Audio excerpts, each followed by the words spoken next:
I want to say it's 40 Acres though. It's more like Netflix that reached out to us. Right. Because they're the ones who are doing like a lot of the research as far as gathering everything. Right. Okay, well, I'll rephrase Yeah. that then. I don't know if Spike knew about that. He was like, don't go there. Leave that place alone.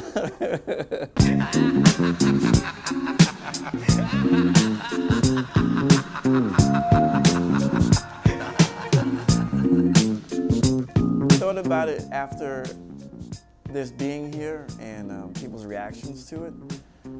Essentially, when people would come in, they would always say, man, I remember the Spike's joint store on Fort Greene. This reminds me of that. Like, it's gone. Those types of stores are missing. New York used to have plenty of stores that kind of mimicked the whole 40 Acres Spike's joint type vibe. Sneaker stores, clothing stores, they're slowly diminishing. A lot of the stores downtown Brooklyn, they're disappearing one by one. You can't get gold chains anymore. You can't get gold fronts anymore. It's like the culture is starting to disappear. So when people see this store, it brings them back to a time when, you know, where sneakers were everywhere. Jewelry was everywhere, and things were fly and cool, and you know. So this is kind of like a harp back to those days of hip hop, sneakers, rap music, clothing. It all kind of came together.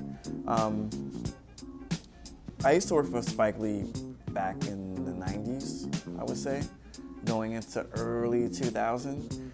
I was one of his assistants, and I learned a lot on set and in the office, being his assistant. Essentially, Spike's correlation to Brooklyn, Michael Jordan being born here, this store being here. Now that I have some pieces that, you know, kind of bring all those two different worlds together, and me coming from that world, it means a lot because I would have never thought this. I would have never imagined a million years working for Spike back then to where I am now and seeing like sneaker culture was big in Brooklyn in the 80s, 90s. I mean, all over New York, but Brooklyn was like the mecca, of course. I lived in Queens at the time, but you know, a lot of the style came from uptown Brooklyn, and it was those two worlds mixed in Queens. So I was kind of young in the early 80s, so I didn't really, I only could get what my mother bought for me. So I just knew that if you saw Beat Street, or if you saw things like the Spike Lee commercials with Mike, those are the things you wanted, you know? So seeing Mike, seeing Spike, Nike, again, hip hop, the correlation, all those different worlds colliding and creating this whole, the timing and the moons and the stars were aligned with those elements, and then gave birth to this, you know, like me being here, because stuff like that is missing now, like those, the chemistry, what it all formulated, this is it. So I'm just like happy to be here. I'm really happy to be here. I'm happy to be a byproduct of all of that, you know, because it's missing now, because everything's corporate, everything's social media driven. Everyone's a star now without doing any work.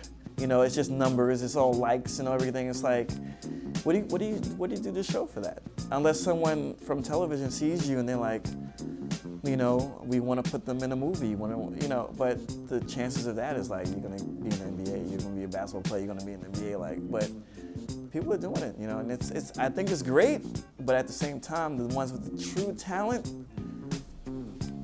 they're being overlooked. It's sad. It's really sad. It's like people who collect sneakers, I think that it's weird to call this a sneaker culture because it's always existed in the hood. Black people created this.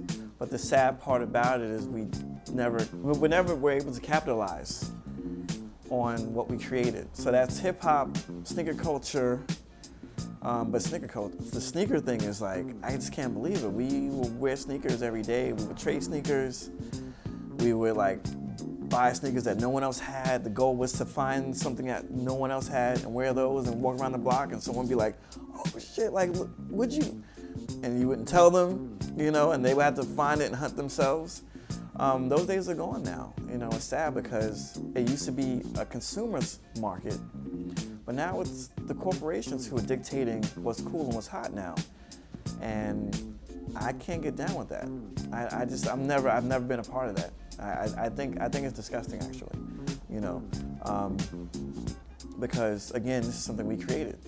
And I've gotten a lot of flack for saying this in other interviews, that black people created this, but it's the truth. It's just the truth. There's no ifs, ands, or buts about it. And the people who are coming up who are younger, who don't understand it, who don't get it, it's sad because there's no education being put out there to let them know, like, hey, this is a part of hip hop, and hip hop was created in the streets, and the sneakers and the hip hop and the music, it came together, and the fashion, just like streetwear. It's like what is streetwear now? Like, you got all these brands that are called streetwear, and I'm like, streetwear? Like, who's creating the streetwear? And what's the street now? And then it's all discombobulated and different, and it's a whole new world, and you just gotta find your place. But I think just me being me and staying in my lane is what people say. I'm just gonna do that and, like, you know, hope that people can get it and understand.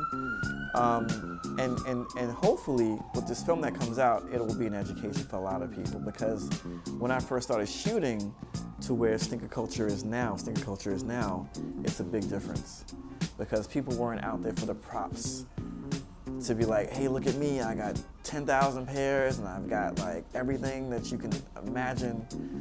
It's changed. Everyone's like, they just want to be popular.